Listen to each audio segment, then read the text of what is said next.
I'm Jen Beeston. So today I want to talk to you about saving money. So doing mortgages for 11 years, almost 12 years now, all I do is talk to people about how to save money, like different ways, like what can we do, easy ways to trim, because people need down payment or they need reserves or they're going to need a refrigerator when they move in. There's 8 billion reasons why people need to save money. So over the years, I've developed quite a few. So recently I spoke with Jeff over at US News, and he was compiling a list of 9 easy ways to save money. And he used one of my easy ways, which was to refinance. I'm in mortgages. Of course, I think a refinance is a good idea in certain circumstances. I'm actually one of the lenders that I think turns away more refinance business than I do because it has to make sense. But there's still a lot of situations where refinancing can make sense, and it's a really good way to knock some money off your monthly bills. So a good reason would be if your interest rate was high. You know, there's still some people out there with some high interest rates. That's when you may want to consider refinancing. If you're at 3.75, don't refinance unless that's on a $100,000 loan and you have a $500,000 HELOC at 6%. Then you want to talk about refinancing. But if your whole mortgage is at one of those beautiful rates, leave it. Don't refinance it. But if it's not, call me. Okay.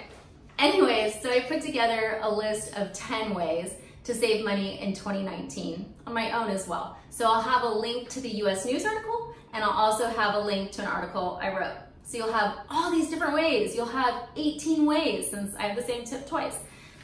Anyways, okay, so I'm just gonna give you a couple right now to think about. And they're my favorites, I think. So number 1, negotiate. Companies count on you being lazy. They totally count on you being lazy. So what I like to do every year is I like to get a competitor quote for my cell phone bill, my Wi-Fi, homeowner's insurance, and car insurance, okay? With the homeowners and cars, you need to make sure it's the same level of coverage. I mean, really with the Wi-Fi and the cell, everything needs to be apples to apples. So what you do is you literally take your current coverage to a competitor and you say, hey, what's the best you can do? Can you beat this? Right? And sometimes they may have a special online already that already beats it. And then what you do is you go back to your current provider and you say, hey, I just got this quote from XYZ, can you please match it?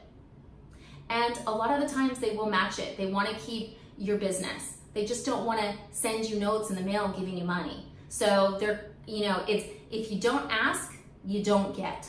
So ask, okay? So that's the first one. 'Tis the season to negotiate. Another one that I like, it doesn't save you a ton of money, but it's one of those things you can do that doesn't hurt, you know? And a lot of times when we're talking about saving money, it's always kind of horrible. It's like, oh, what's your favorite thing? Give it up. And this isn't like that.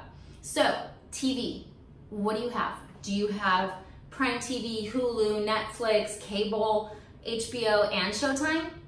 What do you have?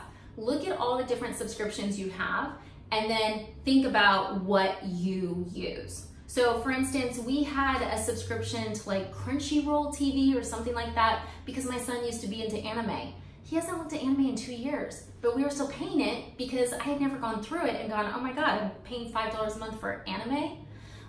Right, so you wanna look at that. You wanna evaluate that. And then if, for instance, you use one of those, but you only watch one show a month, you can probably buy that same show for $2 on either Amazon or Apple. So why pay $10 a month for something you could get for $2? That's $8 and it's easy money. And look, I know a lot of people are watching this going, oh my God, it's $8, why would I bother? Well, because if you bother for 4.5 minutes, you could figure this out and all those $8 add up. And why would you just not? Okay, and then lastly, and I harp on this one a lot, like there's been a lot of articles recently that I've been in on this one. It's kind of my crusade.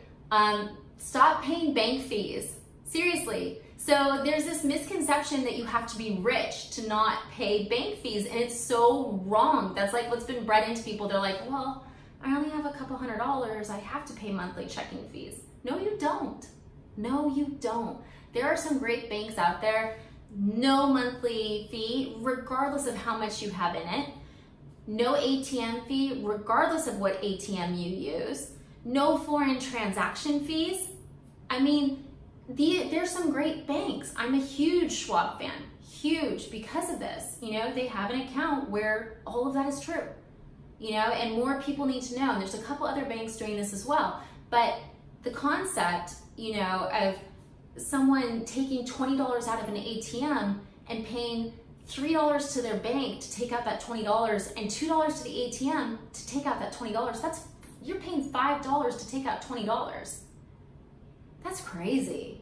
So if you're still paying bank fees, it's time for a change. You do not have to be rich to not pay bank fees. You just have to do 5 minutes of research, okay? So I hope these have helped. If you want to check out the other ones, I'll have the US News article posted as well as this one. And happy savings.